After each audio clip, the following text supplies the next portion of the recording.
Eu acho, meu medo é esperar, nós já estamos no horário do Congresso, né? 10h10. Eu acho que você vai ter seus 15 minutos, vocês, né, vão ter os 15 minutos de apresentação, não é isso? Depois vamos debater um pouco. Então, então tá. Bom, compartilha a tua tela logo aí, que a gente já olhar que faz o teste aí, está tudo certo. Tá aparecendo aí para vocês? Sim, para mim tá.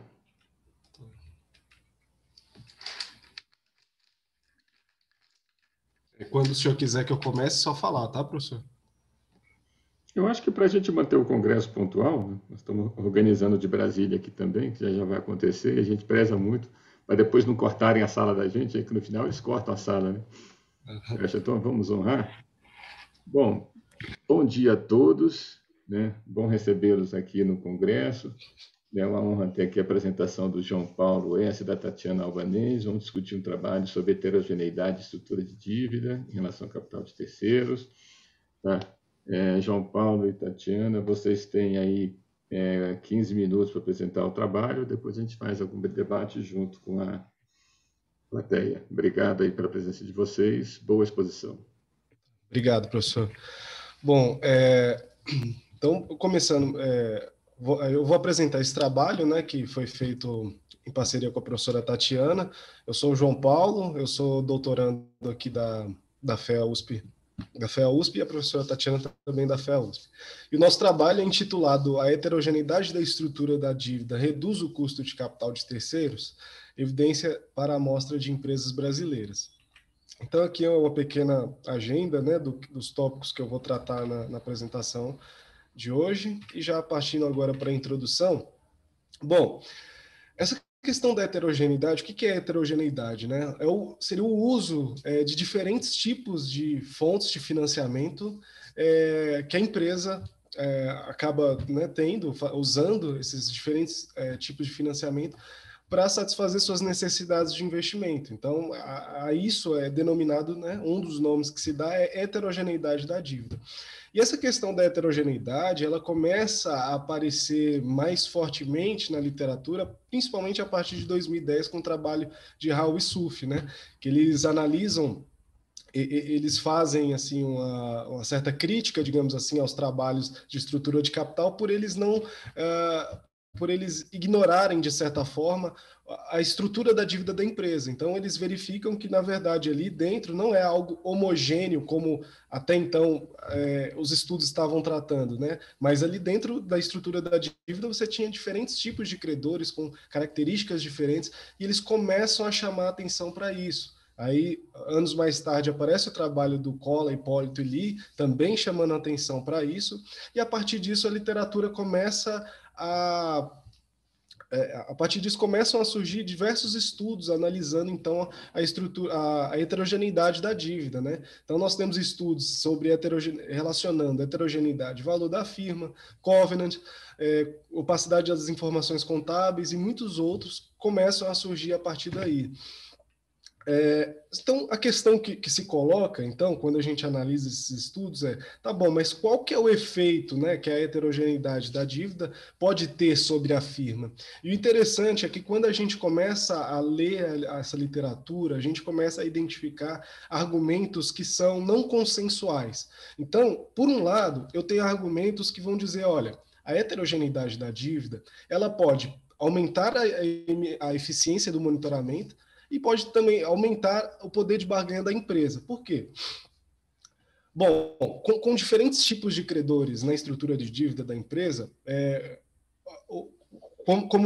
a partir de uma maior heterogeneidade, como você passa a ter mais credores monitorando a empresa, em tese você espera que tenha uma maior eficiência nesse monitoramento. Além disso, como a empresa agora passa a ter acesso a diferentes fontes de financiamento, é possível que ela também tenha um maior poder de barganha, né? E aí ela talvez ela consiga, então, obter financiamentos que são mais atrativos, condições mais atrativas de financiamento a partir desse maior poder de barganha. Então, são questões positivas, digamos assim, que a heterogeneidade poderia trazer às empresas, o que poderia, então, portanto, levar a um menor custo de capital capital, a partir dessa maior eficiência e a partir desse maior poder de barganha. Mas, por outro lado, a gente também encontra argumentos bem diferentes em relação a possíveis efeitos da heterogeneidade. Então, a gente vai ter estudos que vão dizer, olha, na verdade, essa maior diversificação das fontes de financiamento, ela pode levar a uma menor eficiência do monitoramento. Por que menor eficiência? Primeiro, porque o credor ele vai ter menos participação na estrutura de dívida da empresa. E tendo menos participação, pode ser que ele esteja menos disposto a monitorar essa empresa, logo reduzindo então a eficiência desse monitoramento. E o segundo ponto, ainda em relação ao monitoramento, seria a questão do free rider. Eu tenho o credor A e o credor B. O credor A, sabendo que o credor B é também um credor dessa empresa, pode ser que ele não deixe de monitorá-la porque ele considera que um monitoramento eficiente já está sendo feito por parte do credor B. Ao passo que o credor B também pode imaginar a mesma coisa do credor A. E aí, no final das contas, ninguém monitora eficientemente a empresa. Então, você teria uma menor eficiência do monitoramento a partir dessa diversificação.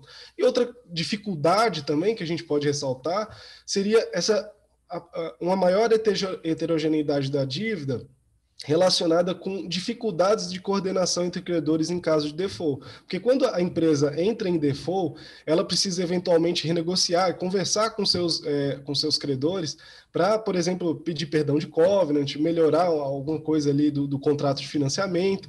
E se você tem diferentes tipos de credores, com diferentes perspectivas, com diferentes relacionamentos com a empresa, muitas vezes é difícil você obter uma coordenação eficiente desses credores, o que poderia, então, levar a empresa à falência, de fato. Então, por esses argumentos, né, aqui a gente então poderia imaginar, então, que a heterogeneidade, na verdade, ela estaria relacionada a um maior custo de capital. Então, o interessante é que quando a gente olha a literatura, a gente encontra esses argumentos, a gente pode fazer essas conjecturas a respeito do custo de capital, mas a gente não tem um teste empírico propriamente dito. E aí entra o nosso problema de pesquisa. Então, será que a heterogeneidade está relacionada positivamente ou negativamente com o custo de capital? Então, é isso que a gente busca testar. E essa questão, eu ressalto aqui, que ela não tem sido explorada na literatura. Então, a gente vasculhou aí, tanto literatura nacional e internacional e a gente não conseguiu identificar estudos que tenham endereçado esse problema. E aí, esse problema, então, ele tem um potencial, né, de contribuição para a tomada de decisão dos gestores. Bom, então, a gente constrói as nossas hipóteses, e a hipótese 1, qual que é a nossa hipótese 1? É que quanto maior o grau de heterogeneidade da estrutura de dívida, dessa diversificação, menor é o custo de capital de terceiros. Então, a gente acaba adotando, colocando o artigo, tendo como base aquele argumento de cima, né, no slide anterior, porque a gente considera que talvez essa relação entre maior heterogeneidade e menor custo de capital faça mais sentido quando olhamos o contexto sobre o qual essas empresas estão inseridas, que é o contexto brasileiro. Que contexto é esse? É um contexto que a gente pode aqui dizer que seria um contexto de restrição financeira, um contexto macro de restrição financeira. Ou seja, as empresas brasileiras, no geral, elas sofrem mais restrição financeira do que de outras economias. Isso, portanto, poderia levá-las a um incentivo adicional pela busca de uma diversificação de fontes de financiamento para satisfação das suas necessidades de investimento. Então, é nisso que a gente toma como base para a construção da hipótese 1. Só que a gente avança e busca e estabelece uma hipótese 2, que é o seguinte: já que a gente está entendendo que esse menor custo de capital, ele vem, digamos assim, de uma maior eficiência do monitoramento, porque, como eu havia tratado antes, a maior heterogeneidade, ela pode levar a um aumento da eficiência do monitoramento e esse aumento da eficiência pode reduzir o custo de capital. Então, para verificar se isso faz sentido mesmo no nosso estudo, a gente estabelece a hipótese 2, que é buscando entender, então, se essa relação negativa entre o grau de heterogeneidade e o custo da dívida é mais intensa para empresas mais suscetíveis a maiores custos de agência, porque a gente entende que empresas mais suscetíveis a custos de agência, elas tendem a se beneficiar mais por um monitoramento mais eficiente por parte dos credores. Então, portanto, elas tenderiam a ter uma relação mais intensa entre heterogeneidade e custo de dívida. Então, essa é a nossa hipótese 2. Bom, indo para a seção de métodos, nossa amostra, então, ela é composta por todas as empresas brasileiras não financeiras disponíveis na Capital IQ, o período é de 2010 a 2019.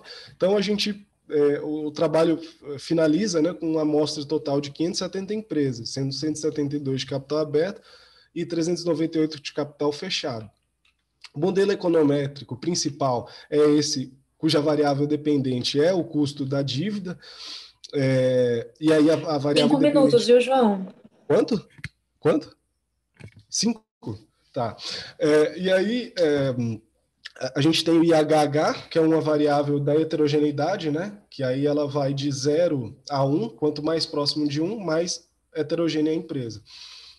Desculpa, mais homogênea. E aí a gente tem um modelo principal que a gente só troca a variável principal, né, de IHH para essa Excel 90, que é uma dummy. 1 se a empresa ela é muito homogênea, né, e 0 é do contrário. E aí, como a gente faz a separação da amostra entre mais e menos suscetíveis a custo de agência, a gente operacionaliza essa separação usando tanto os ativos intangíveis sobre o ativo total, quanto o fluxo de caixa livre do acionista. Então, a gente separa entre mais e menos suscetíveis a custo de agência usando essas duas variáveis, né? E aí vamos logo para os resultados.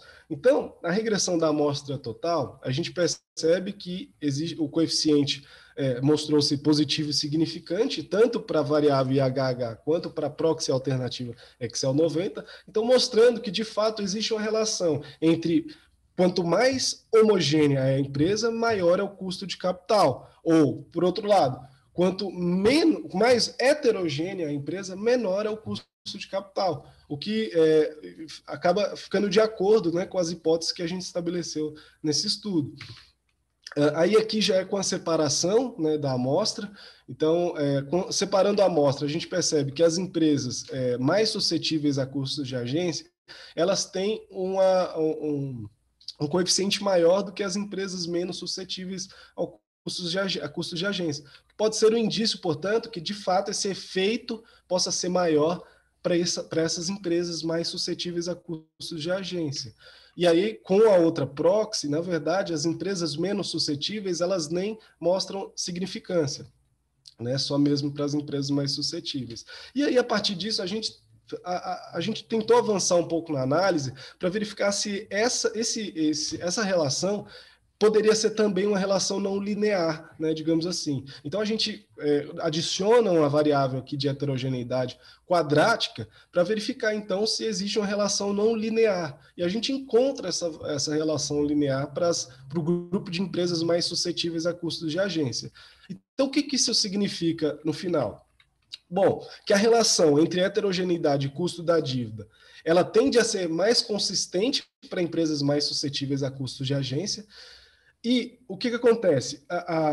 O último resultado que nós encontramos vai indicar que, olha, então a empresa, à medida em que ela diversifica as suas fontes de financiamento, ela vai tendo redução do custo de financiamento, do custo de dívida. No entanto, haveria um ponto ótimo, um nível ótimo de heterogeneidade, ou seja, a partir de um certo ponto, se ela diversifica demais a sua estrutura de dívida, ela passa a aumentar o seu custo de dívida, né? Então, haveria um nível ótimo de heterogeneidade para as empresas mais suscetíveis a custos de agência. E, portanto, finalizando, a gente tem algumas limitações, né, possíveis problemas de heterogeneidade, por viés de variável omitida, as proxies de heterogeneidade, né, a gente pode questionar algumas coisas, por exemplo, a proxy de IHH tem um componente lá que são outras fontes de financiamento, né? Como a gente não tem acesso ao que está lá, né, dentro dessa fonte outros, então isso pode ser, a gente pode ter, enfim, pode trazer alguma limitação para o estudo. No mais, é isso, muito obrigado. E aí, fechei certinho? 15 minutos? Tá bom. Certinho. Olha aí. Parabéns pelos 14 minutos.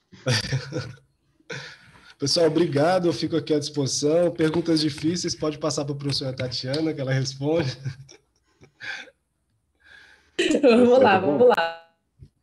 Fiquem à vontade aí, quem quiser fazer pergunta, levantar a mão aí, que eu passo a palavra, mas inicialmente eu queria dar os parabéns pelo trabalho aí, viu, João?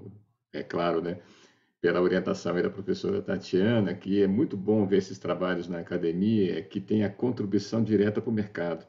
A gente sabe que essa linguagem estatística, se a gente sai da academia, o povo não gosta, não. Mas os comentários que vocês fizeram em relação à diferenciação de dívida, né, essas palavras, heterogeneidade, né, a gente vai falar fora da academia, o pessoal fica assim, o que é isso? Isso não é termo de economia, traz para finanças, esse negócio todo. Mas acho que vocês foram muito felizes em ir além do teste estatístico e fazer interpretações que buscam colaborar com a eficiência das empresas brasileiras, né? Quer dizer, você mostrar essas coisas aí de tratamento de dívida no mercado brasileiro, que é um mercado diferenciado em relação ao endividamento, tá? Mas eu acho que vocês foram muito felizes nessas colocações.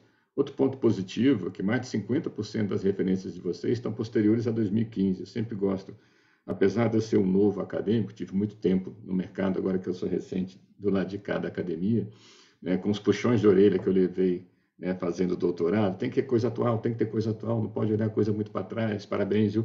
Ah, vocês estão bem atualizados aí, gostei. Gostei do uso de expressões de mercado durante o trabalho, que aí vocês podem pegar esse trabalho e ir perfeitamente para uma Febraban, para uma associação de bancos, discutir. Eu acho que poder de barganha, melhor negociação com os credores, monitoramento de credores, tem a heterogeneidade de novo, mas no mercado vocês trocam o termo. Heterogeneidade negativamente associada com custo de terceiros, é mais suscetível da custo da agência, né? Então, assim, eu acho que tem umas coisas bem legais que vocês abordaram que trataram. Gostei da crítica em relação à homogeneidade, e aí mais um registro positivo é quando a gente vai discutir valuation, né, pega aqueles relatórios de ofertas públicas de ações, dívida é um negócio homogêneo, blocado. Tá? Você pega a dívida, calcula o valor operacional da empresa, subtrai a dívida para chegar no valor do PL, né? Mas dívida é tratado como algo homogêneo. Você pega esse trabalho aqui de vocês e dá aquela cutucada, né? Pô, será que os valuations não estão sendo enviesados por tratar a dívida de forma tão homogênea? Vocês estão mostrando aqui que não deve ser tratado. Vocês encontraram substância, né? Vai dizer não deve ter encontrado. Agora tem, né, até olhando as bases de dados da professora Tatiana, né, que eu busquei uns negócios desses lá quando estava fazendo tese, né? Que legal! Nós somos aqui, eu fui economista lá na graduação, agora estou virando contador, a gente é meio enviesado pelo Modigliani Miller, né? O negócio de viés, quando coloca na cabeça da pessoa, né? Aí eu fui lendo o texto lá no começo e falei assim, caramba, valor da firma, a influência da dívida no valor da firma. Falei, putz, onde é que eu vou parar lendo esse texto, né? Aí lá no meio do texto veio a luz, eu falei, não é possível, né? Tá? Quando vocês falam lá que a ligação entre o custo da agência até o maior monitoramento por credores, maior preocupação com o desempenho, impacta, né, nos gestores estarem preocupados em apresentar um bom desempenho com as consequências para o valor da firma, né? Então, assim, começou falando muito da dívida, trazendo valor, mas no meio vocês empacotaram muito bem, mostrando a consequência sobre o desempenho e como isso vai. Agora, sim, alguns pontos, algumas contribuições. Apesar da amostra de vocês ser muito grande, o horizonte de tempo, né, que foi a diferenciação, né, o tamanho da amostra e o horizonte temporal. Brasil, né? Em nenhum momento vocês falam sobre reciprocidades e sobre impacto de natureza de fonte de financiamento.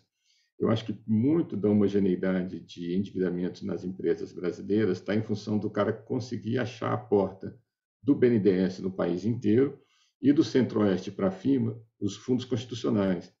A gente vê que nessas 547 empresas, vocês fazem a ressalva lá no final, mas fica aí, João, uma curiosidade. Por que vocês não trataram essa questão da diferenciação do mercado brasileiro por causa da natureza da fonte de financiamento? Isso vem desde a SAF lá atrás, falando muito sobre isso, até essa questão de reciprocidade, que como vocês falam lá que a diferenciação melhora, o monitoramento, tudo, mas a gente sabe que banco também pede reciprocidade. Há vários trabalhos que abordam esse tema. Isso eu senti uma certa falta. O que você achou disso, João? Professor, me desculpa, quando o senhor estava falando, travou aqui para mim e eu perdi um pouco do seu raciocínio. O senhor pode repetir para mim? É porque, apesar de vocês terem pego uma amostra grande, um período Sim. grande, em nenhum momento no trabalho vocês apresentam nenhum tipo de consideração sobre reciprocidade bancária, que é um item importante para a formação do custo da dívida, e, do outro lado, a diferenciação que o nosso mercado tem quanto à natureza da fonte de financiamento. Eu estou falando de BNDES e fundos oficiais.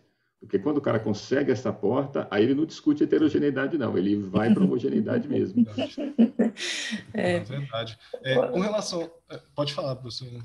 Ô, João, eu ia já ser bem pragmática, né, e dizer que principalmente devido a uma limitação de acesso à base de dados. A gente partiu de uma necessidade, né, de uma proxy para heterogeneidade, né? Essa palavra também me incomoda, ela não é muito boa para refletir, né, completamente o que a gente quer ali, mas é o que a literatura usa. A gente poderia pensar em diversidade, né, das dívidas e tudo mais, mas enfim, a gente precisava de uma proxy para mensurar isso, né? E esse tipo de dado, né, ele é muito manual, né? Se a gente quisesse abrir mais, por exemplo, saber sobre reciprocidade, sobre a fontes de financiamento, a gente teria que ir em notas explicativas, né, de todas as companhias e buscar essa informação dívida a dívida. Eu já fiz essa loucura e o João também para outro trabalho, e é um trabalho gigante, né? Então, a gente partiu de uma proxy existente na base Capital IQ, né, que é uma proxy muito utilizada também na literatura, e lá essa proxy ela é padronizada. Então, a Capital IQ segregou as dívidas das companhias em 7 categorias de dívidas, né, sendo que uma delas é outras, como o João falou, que é uma limitação dessa proxy, porque lá em outras tem de tudo, né? Então, enfim, a gente ficou limitado a base Capital IQ. Se a gente quisesse fazer qualquer coisa diferente dessa proxy, a gente teria que manualmente coletar essas informações. Então, foi mais uma questão de limitação mesmo, de viabilidade de fazer isso, pensando, né, em detalhar mais, né, essa questão da diversidade das dívidas, fonte de financiamento, condições contratuais, reciprocidade e tudo mais, né? Então, assim, foi algo pragmático mesmo, e pensando na proxy que a gente tinha a partir de uma base que já compilava isso, né? Tanto o João Paulo quanto eu também já fizemos trabalhos, né, com o professor Maurício Ribeiro do Vale, lá da FEA Ribeirão, onde a gente pegava nas notas explicativas todas as dívidas das companhias e nós classificávamos essas dívidas em diferentes categorias, né?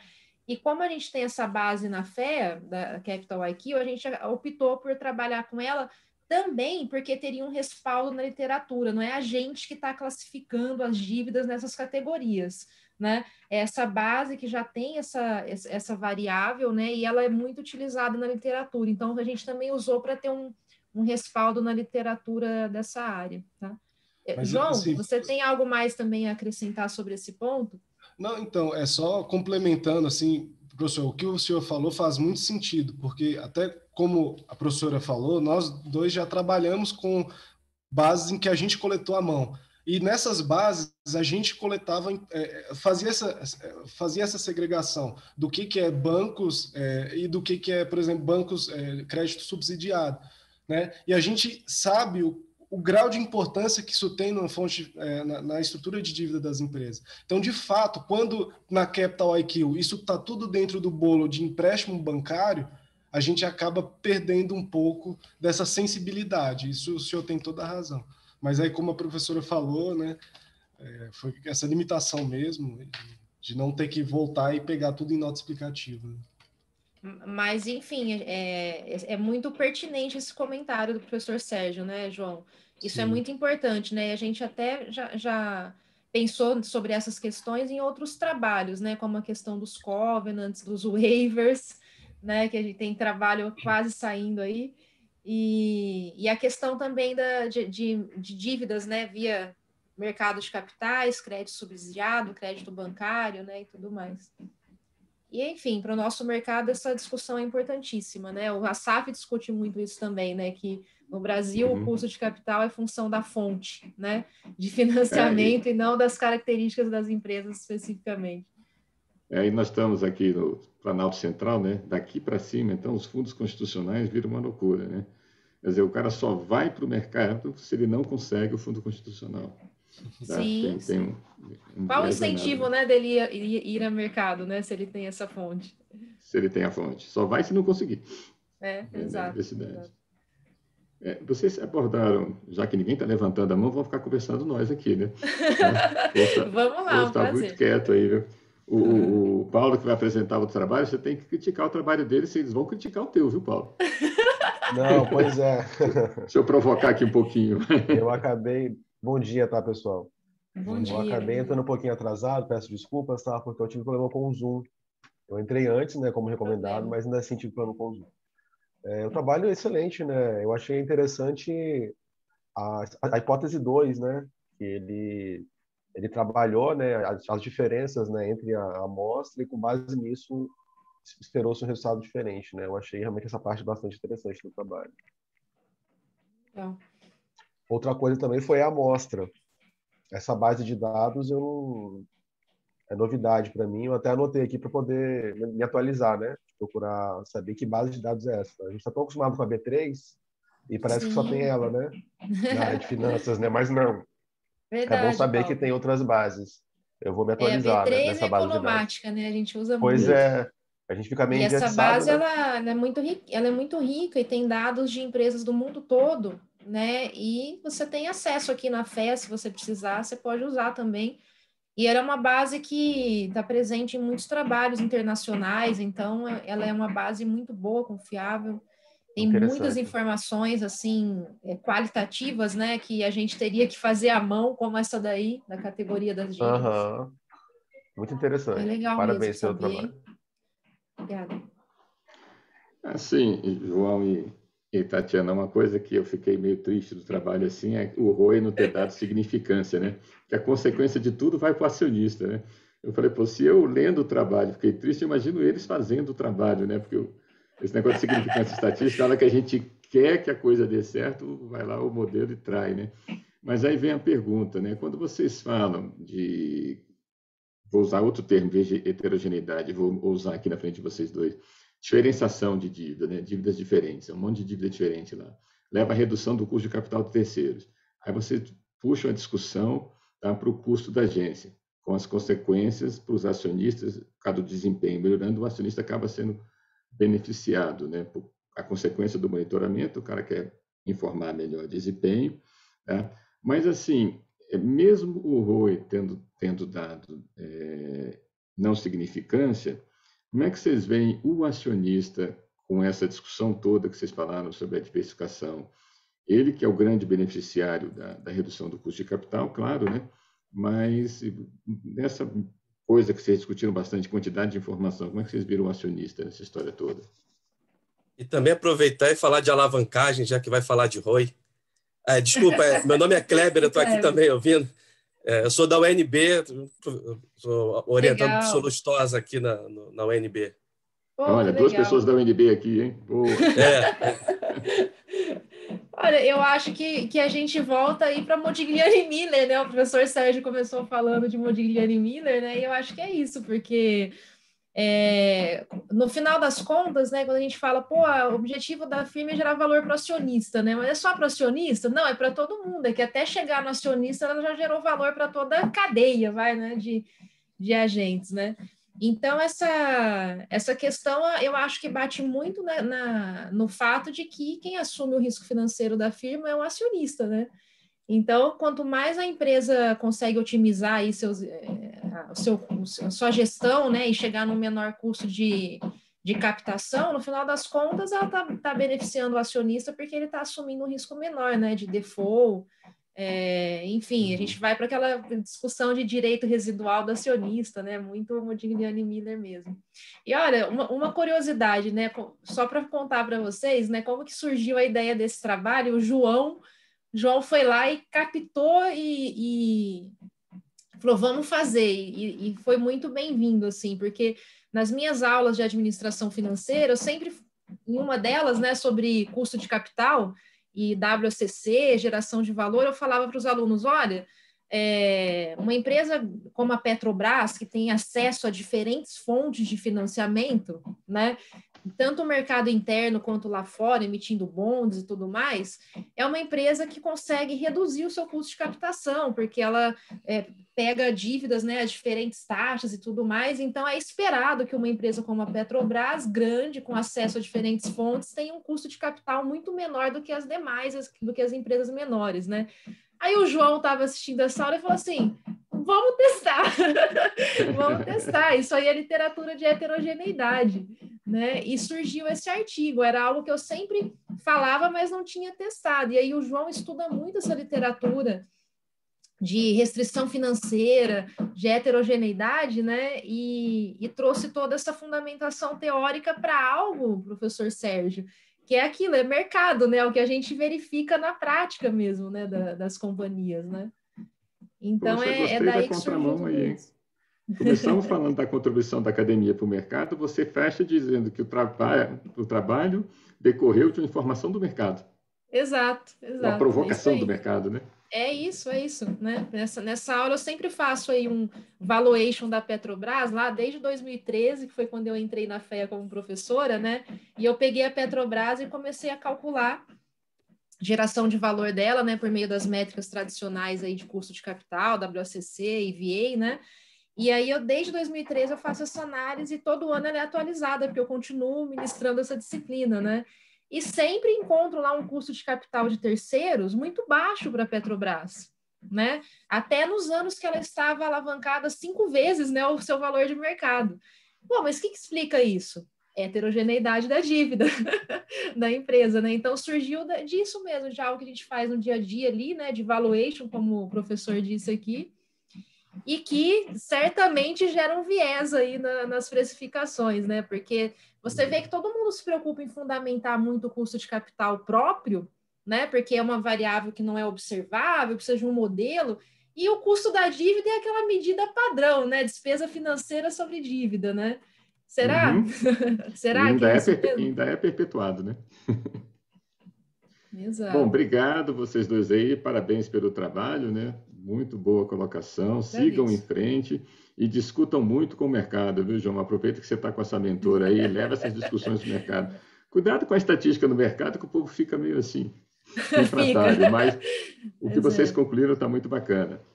Bom, Paulo, agora eu acho Obrigada. que chegou a tua vez, né?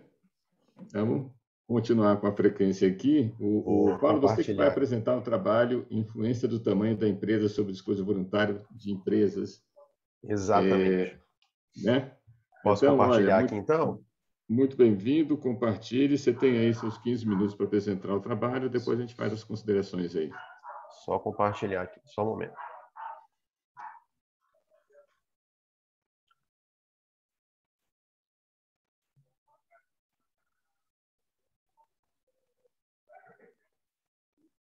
Está aparecendo para vocês? Sim, pode colocar no modelo isso, no modo apresentação. Tá ok? Ok. Bem, o artigo, então, ele foi feito, né, junto com o programa, né, de doutorado em contabilidade da UFES, com a colaboração dos demais autores. Então, o título é "A Influência do Tamanho das Empresas sobre o Despojo Voluntário em Empresas Nacionais Brasileiras". Bem, quem é da área já percebe, né, que não é um tema que traz uma originalidade em si em relação ao tema. A nossa proposta foi, basicamente, né, a nossa motivação foi, primeiro, trazer uma amostra mais robusta, porque quando a gente lida com o despojo voluntário, a gente está trabalhando com uma variável que ela é não observável, então a gente precisa coletar na mão, na unha, então acaba que, talvez por conta disso, boa parte das pesquisas nessa linha, elas trabalham com amostra normalmente menor, né? 50 empresas, 100 empresas, e a gente queria realmente verificar se com uma amostra mais robusta, isso poderia gerar resultados diferentes daqueles apresentados pela literatura. Então a gente vai trabalhar, vou adiantar um pouco aqui a amostra, a gente trabalha com todas as empresas não financeiras da B3, né? E no intervalo, né, no horizonte de 9 anos, né? Então isso não é muito comum dentro dessa linha de pesquisa. Essa é a nossa maior assim, motivação para pesquisa, para ver se isso gera resultados diferentes. E também a necessidade que a própria linha precisa, né, de ser atualizada, né? As empresas mudam as características ao longo dos anos. Então a gente viu que mesmo sendo um tema já bastante pesquisado, além da primeira motivação, a literatura também é necessário, né, que seja atualizada em função também das mudanças que as empresas vão passar ao longo dos tempos, né? Então, às vezes pode ser 10 anos atrás gerou uma relação positiva e de repente daqui a 5 anos essa relação pode não ser positiva. A gente também apostou nessa segunda motivação. Então, a fundamentação teórica, baseado, né, em pesquisas anteriores, né, a gente está concentrado aqui nessa relação positiva, né, entre o porte das empresas e o volume de divulgação de informações voluntárias. A gente entende que empresas com um porte maior, ela tende a sinalizar mais informações para o mercado, na tentativa de reduzir a simetria informacional, sobretudo, né, para aumentar as chances que essa empresa tem de obter novos financiamentos no futuro, né? Então, ela diminui os riscos, né, de incerteza, de aplicação de capital, deixando o investidor mais confortável quando ela aumenta o disponível voluntário. Então, essa é basicamente a principal fundamentação teórica da pesquisa. Aí a gente tem como objetivo verificar se o porte tem influência positiva sobre o nível de disponível voluntário das empresas. Aí, como eu falei, né, a nossa lacuna que a gente pretende preencher é justamente trabalhar com uma amostra mais extensa. Então, não só em relação à quantidade, mas em relação à amplitude temporal, e que se diferem realmente em relação às pesquisas anteriores por possuírem normalmente amostras menores. O resultado que a gente espera obter é que quanto maior o nível de disponível voluntário, quanto maior o tamanho, maior o nível de disponível voluntário das empresas. Então, como eu falei, a metodologia, né, ao todo foram 527 empresas, né, no período de 2010 a 2018. A gente considerou 2010 porque foi o primeiro ano de divulgação do formulário de referência, né? Ele passou a ser exigido em 2009. Então, a gente pegou todos os anos possíveis, né? Dentro do recorte que a gente fez, a gente finalizou em 2018, porque foi realmente uma questão do período que a gente fechou o artigo, né? Nós fechamos o artigo, de fato, em 2019. Então, nós temos uma amostra de 4.743 observações, que para uma pesquisa, né, de trabalho com disponível voluntário, né, variável não observável, é uma amostra realmente considerável. O disponível voluntário, o documento, né, que é o formulário de referência, ele foi escolhido por ser um documento já que traz, né, essas informações voluntárias, né, divulgadas pelas empresas, de maneira mais padronizada. Então, como a gente tinha uma amostra muito grande, a gente preferiu centralizar a coleta do disponível voluntário, né, a montagem dessa proxy, a mensuração dessa proxy dentro desse único relatório, porque ele já é mais centralizado. Isso facilitou para a gente, né, montar a base de dados.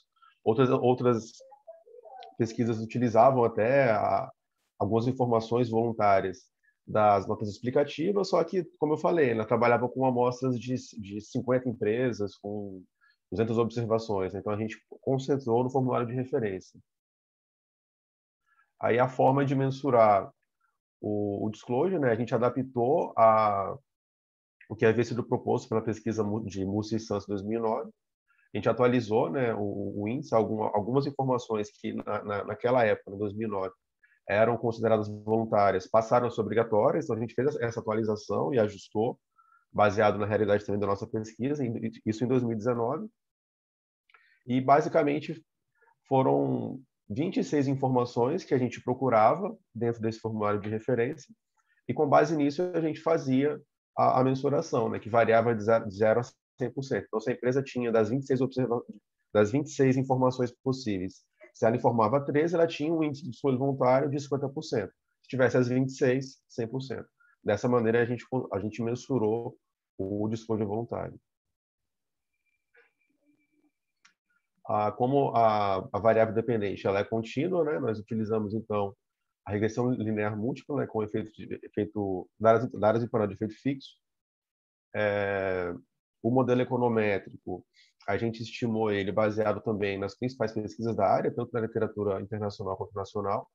Aí a gente chegou nesse modelo, a gente entendeu que essas variáveis foram as mais utilizadas e com mais potencial para gerar resultado significativo.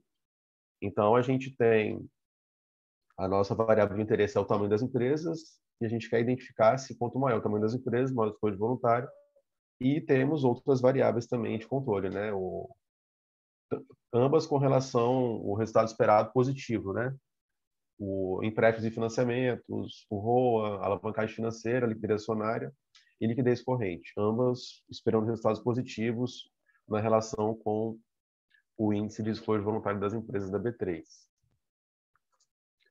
Aí, passando para os resultados, a nossa variável de interesse, a gente conseguiu confirmar as evidências da literatura, as quais mencionam que quanto maior o tamanho, maior o nível de desempenho voluntário das empresas. Então, ou seja, o fato do tamanho da amostra ser maior do que o normalmente abordado nas pesquisas anteriores, isso não fez diferença.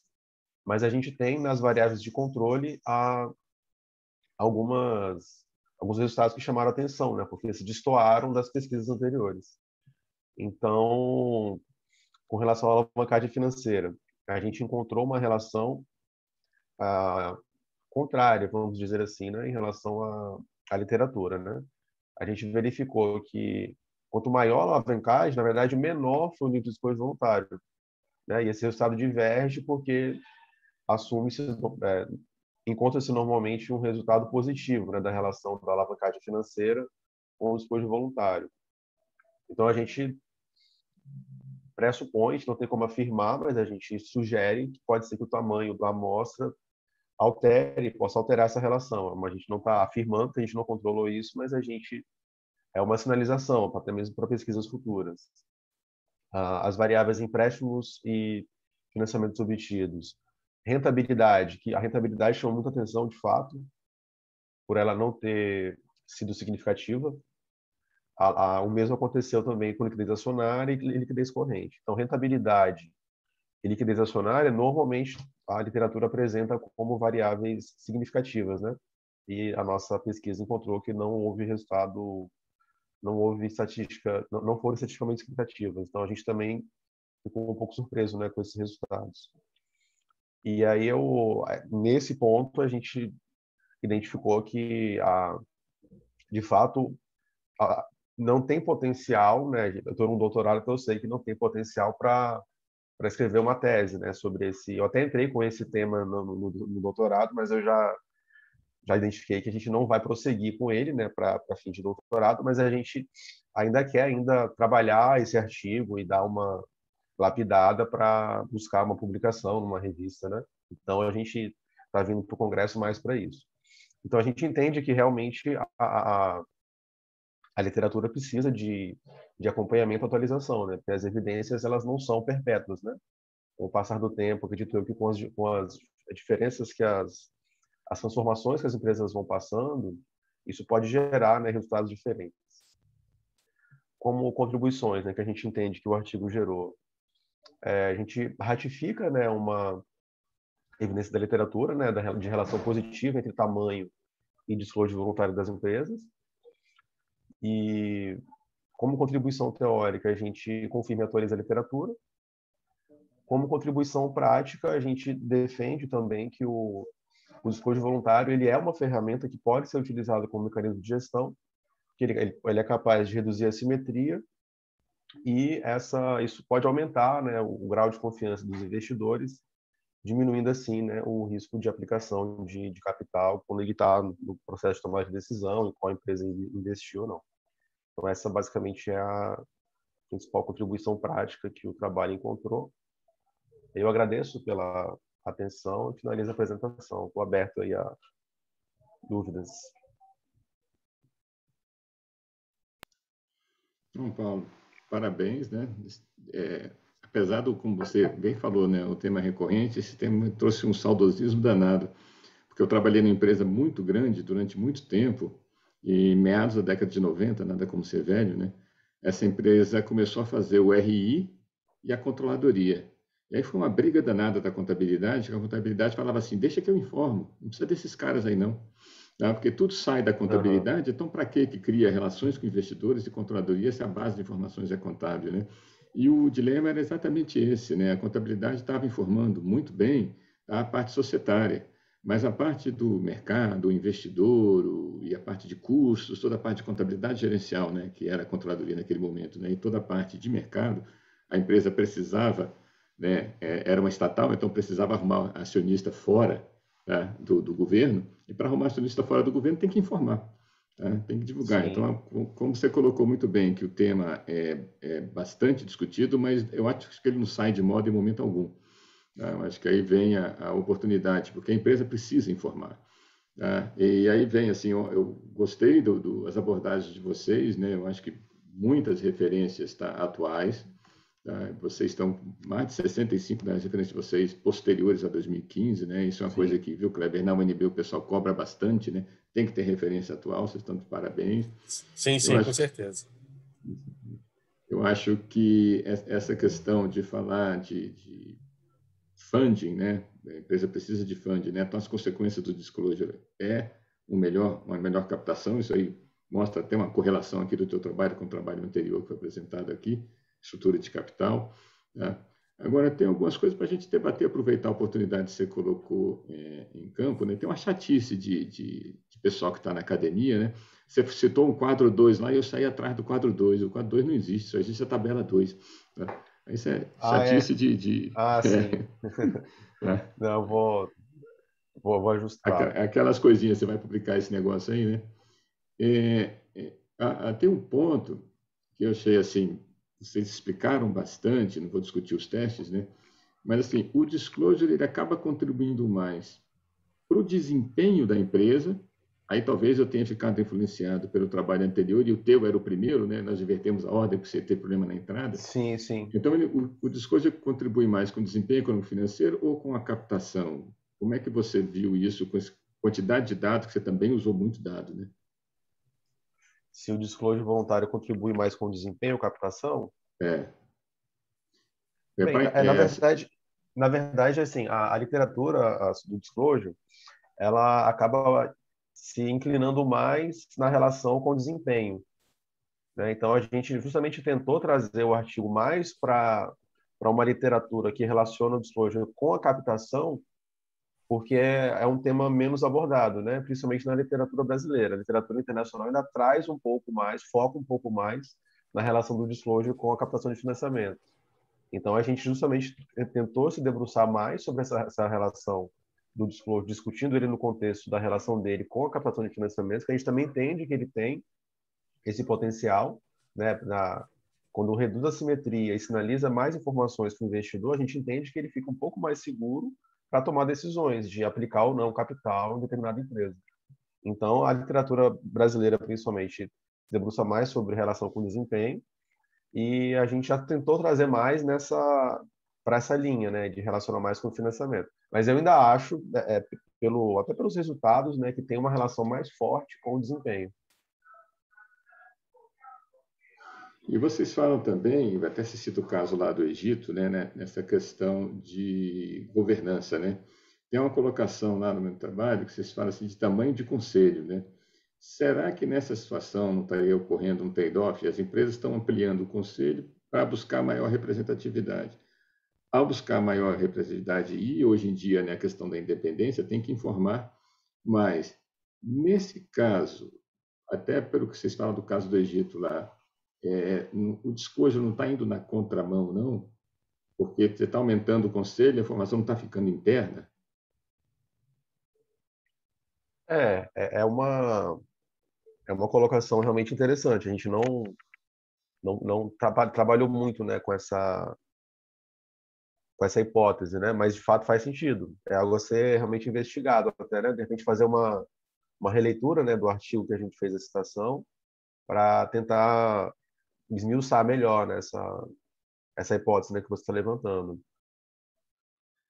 Mas eu acho pertinente, sim. Eu acho pertinente. Está muito bem citada lá e você puxa essa referência de um estudo específico, né, do mercado egípcio, que é um mercado totalmente diferente para a gente, tem pouquíssima informação, tá? Foi provocado pela leitura, né? Sim. Apareceu. E uma curiosidade, você fala, se basearam bastante na métrica de 2009, do Múcio e dos Santos, né? Isso. Mas, até por falta de tempo, nos demais trabalhos que vocês pesquisaram, é a mesma métrica? A métrica está sendo citada lá? A métrica na literatura é a mais citada. Essa métrica, né, proposta por Múcio e Santos, na literatura brasileira, é a mais citada. É a mais utilizada. Na verdade, assim, se dá um número aqui de cabeça, acho que mais de 80% dos artigos brasileiros utilizam a métrica de Múcio e Santos. Mas, naturalmente, quando vai passando os artigos mais recentes, né, eles têm o trabalho de atualizar, né, a métrica por conta, né, até do que eu expliquei, que algumas informações que eram voluntárias em 2010, né, elas deixaram de ser por algumas atualizações, né, na legislação societária. Mas, de fato, a grande maioria utiliza Múcio e Santos ainda. Eu Deixa eu até provocar aqui.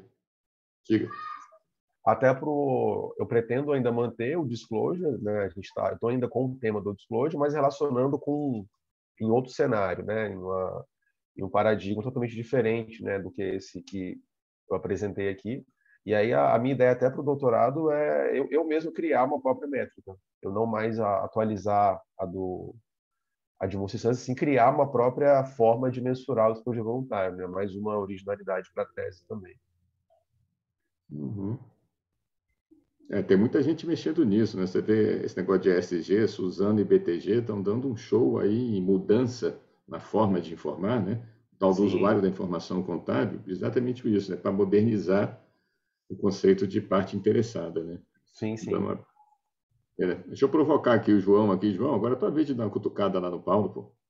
O que você achou lá? Vendo a primeira vez assim um trabalho, tem alguma coisa a ver com o que vocês fizeram aí na parte de alavancagem, dívida, né?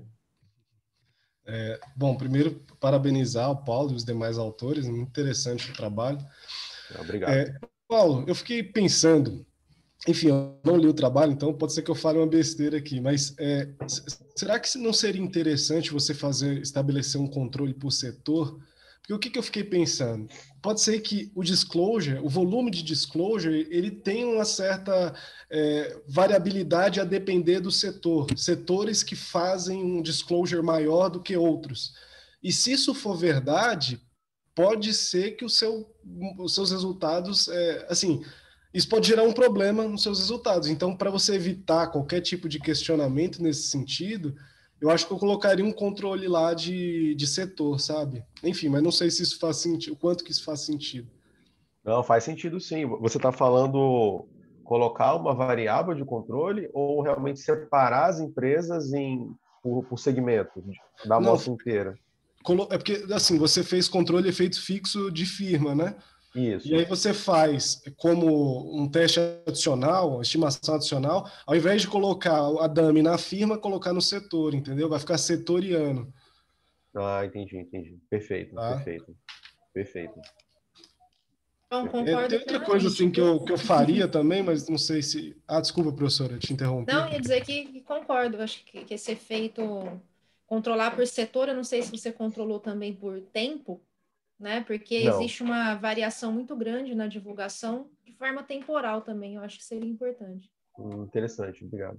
Mas termina, João, que eu tenho uma. Pode ficar à vontade. Eu tenho algumas considerações aí também para. Ah, tá, não, mas a outra é bem mais simples. Ao invés de você usar a proxy de tamanho, foi LN do ativo que você usou? Isso aí. Então, não sei, o que eu faria também seria o seguinte, como um teste adicional, né? Você pegar e separar em DCs essas empresas pelo tamanho, e aí você pega só as menores e as maiores, joga uma dummy, considera uma dummy, para verificar, porque talvez o efeito ele apareça melhor quando você pega os extremos, sabe? As maiores Hum, mesmo e as menores mesmo. Acho que ficaria entendi, interessante também. entendi, interessante, interessante. É só Estou isso. anotando tudo aqui. Tá bom. Obrigado. Mas, Eu queria, Paulo, bom, parabéns primeiro. Eu acho que esse tema, como o professor Sérgio colocou, é um tema sempre interessante e recorrente, que vai continuar sendo, porque o impacto da informação, né, é algo que a gente vai estar sempre analisando e pesquisando. Eu acho assim, eu acho que como você mesmo falou, você começou a fazer esse trabalho e aí depois você foi aumentando a proposta, no seu doutorado já está estudando, né, outro paradigma, aí você Isso, disse. isso. Então, assim, quando eu vejo o seu modelo, eu vejo que ali são todas variáveis de controle para mim. Ainda falta o tema do trabalho. Por quê? Aquelas variáveis, a literatura já explorou muito, né? Qual que é a relação dela com o disclosure. Uhum, Então, eu não sei o que você está pensando no doutorado, mas eu acho assim, para sugestão para publicação sempre, viu, Paulo? tá. Contribuições para publicação. Eu acho que como você já tem uma métrica que você fez, que é trabalhosa, né? Tem uma. Muito. Desculpa o batuque, viu, pessoal? Meus vizinhos não param de fazer reforma como de vocês também. Faz parte. Mas vamos lá. Como você já tem uma base de dados muito rica e que te deu muito trabalho, pô, você tem algo aí para trabalhar em muita coisa, né? Então eu pensaria em fazer uma outra ponte entre disclosure e outra variável, porque essas que estão no modelo, para mim, são todas variáveis de controle, já se conhece muito o efeito delas, né? O professor Sérgio falou aqui, por exemplo, do tamanho do conselho, a gente pode falar de aspectos de governança também, né? Eu não sei quanto que isso já foi pesquisado, mas eu acho que você vai conseguir encontrar aí uma ponte mais interessante do que com tamanho nesse seu trabalho. Entendi. E lapidar um pouco mais a base. Antes de rodar modelo tal, volta na sua base de dados. Por que eu estou falando isso? Porque quando eu olho aqui a sua tabela de estatísticas descritivas, fica claro para mim que precisa fazer filtro. Então, por exemplo, a gente tem aqui aquela variável de alavancagem com mínimo negativo. Isso já indica para mim que tem empresas de PL negativo na sua amostra. Eu filtraria, como a maioria da literatura filtra empresas de PL negativo. Aquelas variáveis de liquidez também tem mínimo 0, ou seja, eu também limparia. Falta limpar a base. Talvez você não tenha encontrado resultados para algumas variáveis ou resultados inesperados, porque tem que empreender aí alguns filtros nessa sua base antes de rodar os modelos. Então, dá uma olhada nos mínimos e nos máximos, que você vai ver que faltam alguns filtros.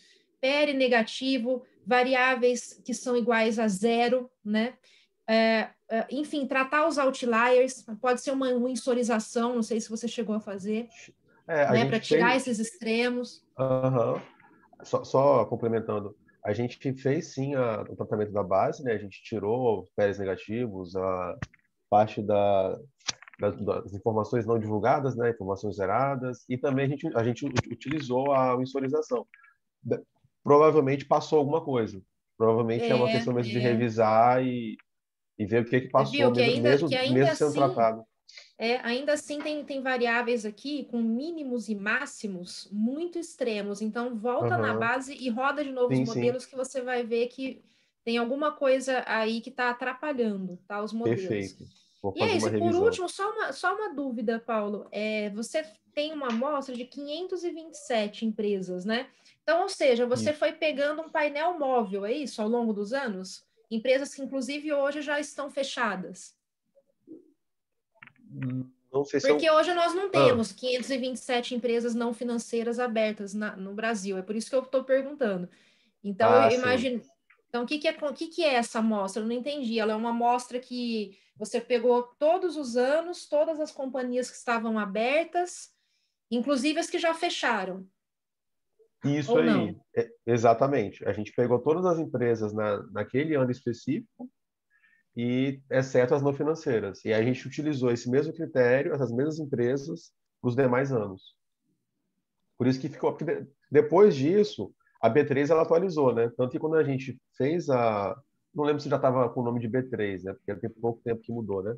Mas quando você olha hoje, já teve muitas alterações, né? Quando saiu em 2021, tem muita empresa que já não está mais lá na B3, né? Ou empresas que entraram e tal. Então, eu acho que volta na base antes de rodar os modelos. Eu acho que falta lapidar a base de dados. Até atualizar também, né? Porque, pelo que você está me falando, você pegou um painel fixo de companhias ao longo dos anos, né?